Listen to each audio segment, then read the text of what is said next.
So in this one, we're going to paint this pink glass cup or vase, whatever you want to call it.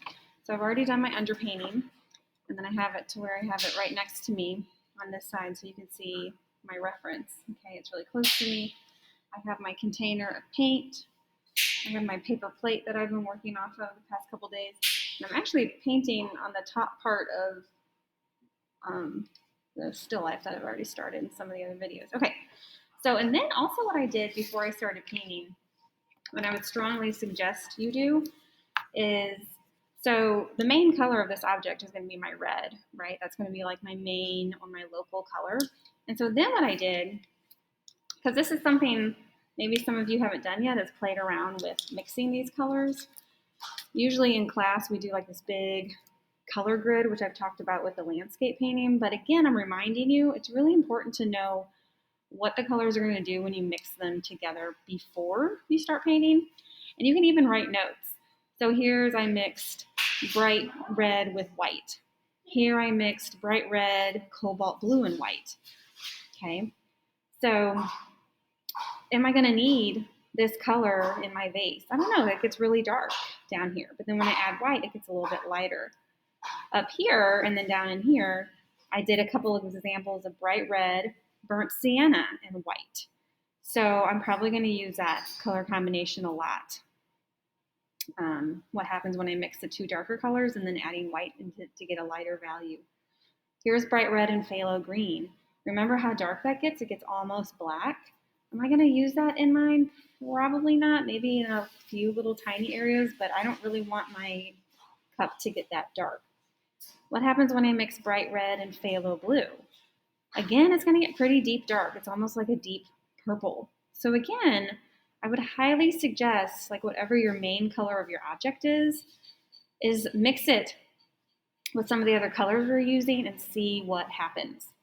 Okay, like you may have the red coffee cup, the blue ornament, the light blue cup, the purple cup. Do this so that you know what's going to happen when you start mixing these colors before you actually go to your still life. It's a really, really good thing to do to familiarize with how these colors are going to mix, because you don't want to be going blindly into it when you actually get to your painting. Okay, so again, I'm going to start with my darker values, and my underpainting again is going to help me out here. So I'm going to kind of start with that main local color, which is my bright red. So this glass vase, we'll just call it a cup throughout this whole thing, it's more pink than the red that I have, and I totally get that. I don't have a magenta color. Maybe you do have a magenta color at your home that you can use, so that will definitely help change what's going on here. I'm just using a bright red and my whites and my burnt siennas primarily.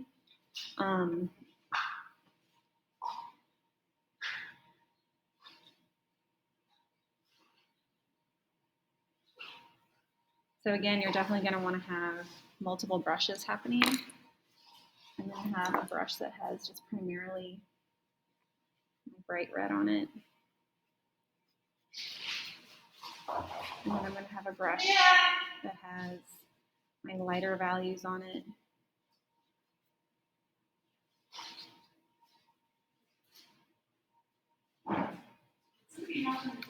Yeah.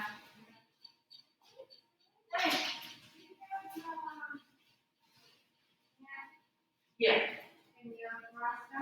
Yeah.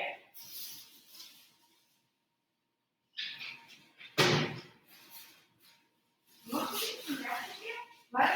It's not here? Just share it. Oh, you share a pasta. Oh, you didn't know that. Oh. I didn't know that. Thank you. Thank you. So I'm mixing this with more white up in here because it's getting lighter. It's like this really light pink. And I'm trying to get blended in. I'm going to gradually add a little bit more white.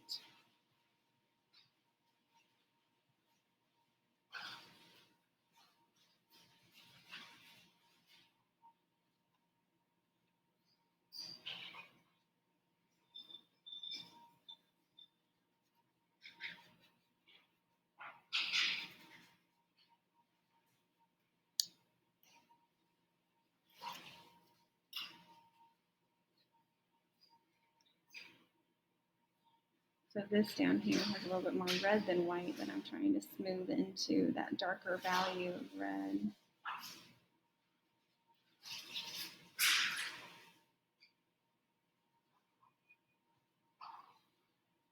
This is also a place where you may want to have a brush that doesn't have anything on it to, you know, blend these values together. That brush. Because you don't want it to be too much of a drastic change between these values. So you can see that I still have that. Oh, no! I need to fix that in a minute. I'm going to do some bright red, a little bit of phthalo blue. A little bit, because that phthalo blue can be really strong. Because I want it to get a little darker down in here. Let's just see what happens. And I need to be careful and soften that again.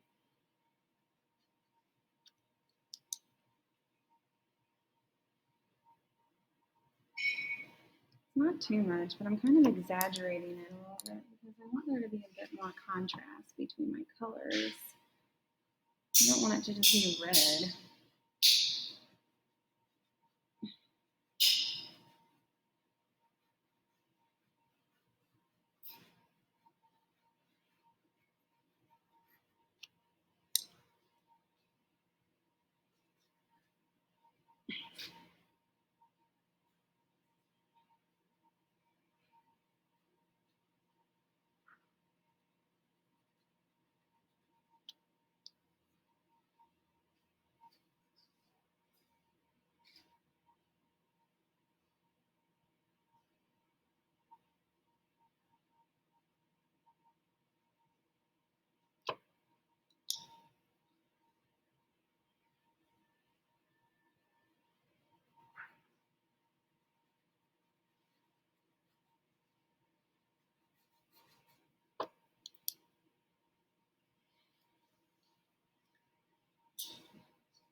So yeah, like I was saying, I don't have like a magenta. I just have this bright red that I'm working with. So if you do have a magenta, it might help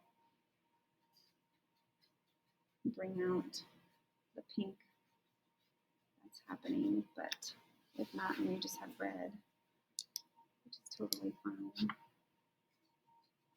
I mean, we're not going to be able to match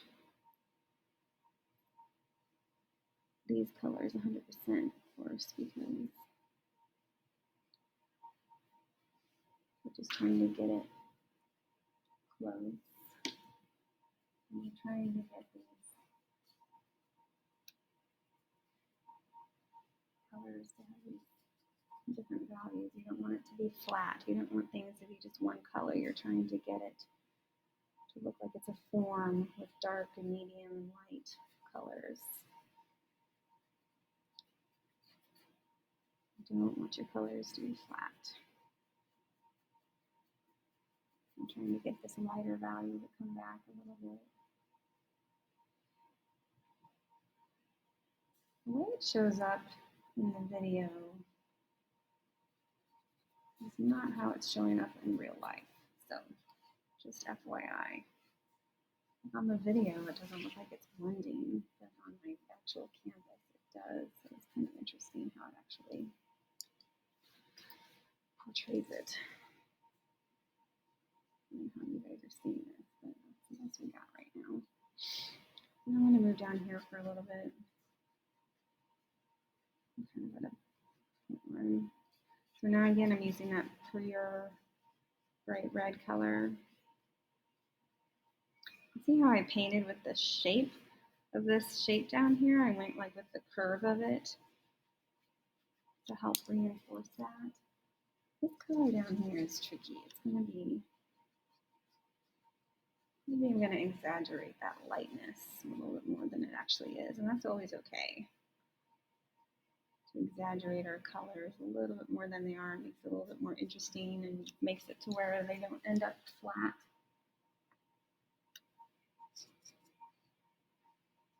always want to exaggerate. This brush is probably too big for what I'm about to do. I'm trying to get that darker value over there a little bit more. So that was that phthalo blue and bright red a little bit to kind of darken that a little bit more. Let's see, and then it blend in.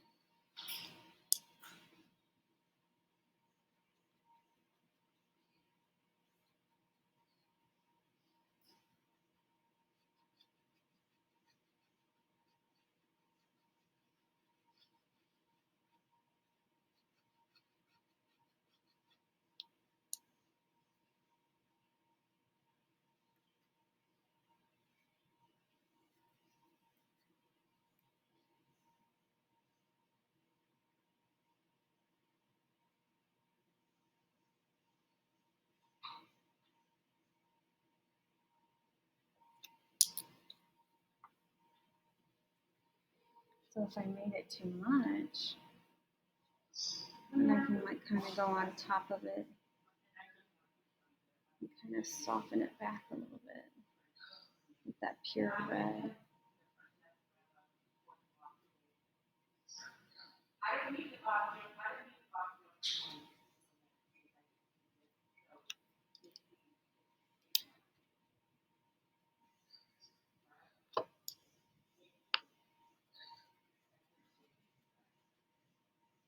Sometimes my brush doesn't have much paint on it left from previously, so I can kind of use that to help me blend, or your finger even.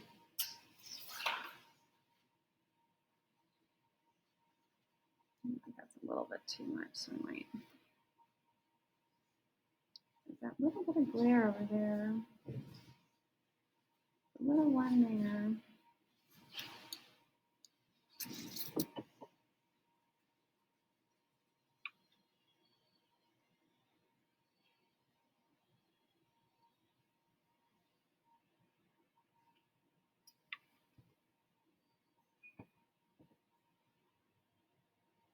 Mm.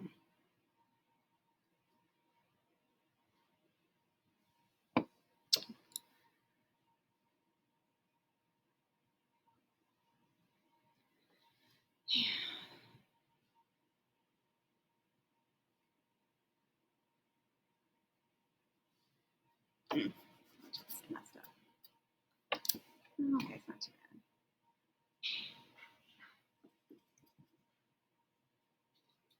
I'm just getting frustrated because I can't get my arm at a good angle. It has to lay here, so I'm getting a little frustrated. But that's okay. See how again I'm adding my white last. That was too much.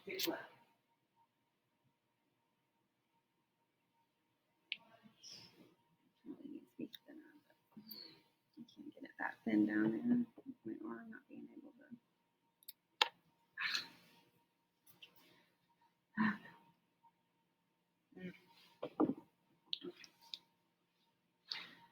This is a little messy over here. I don't like how that was blended. It's a little bit better. Make sure wherever you have light values, you know, your brightest, then make them bright. Your dark values, make them nice and dark. I can say this tons and tons of times. A little bit lighter there, so I'm gonna add a little bit of a glare. Try to soften it.